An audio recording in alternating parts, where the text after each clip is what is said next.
రాజకీయాలు చేస్తున్నాయని మంత్రి పొంగులేటి శ్రీనివాసరెడ్డి విమర్శించారు. కాంగ్రెస్ అన్ని మతాలను సమానంగా చూస్తుందని అన్నారు.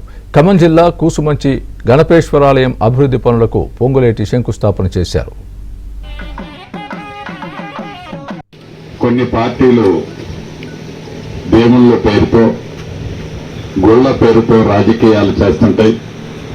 కానీ కాంగ్రెస్ పార్టీ సర్వ మతాలని దేశంలోని అన్ని ప్రాంతాలని ఒకే రకంగా చూస్తూ అంటే మత సామరస్యానికి చేరనే కాంగ్రెస్ ప్రభుత్వము కాంగ్రెస్ పార్టీ.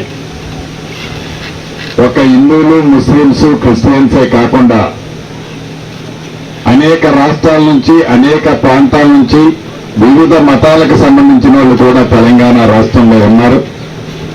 అటువంటి వారి ఆత్మ గౌరవానికి వారి మతానికి సంబంధించిన సంస్కృతికి ఉట్టి పడేలా ఆ మతాలకు సంబంధించిన సాంప్రదాయబద్ధంగా కూడా ఈ ప్రభుత్వం అనేక రకాలుగా వారికి కూడా సహకరిస్తుందన్నమాట నిజం.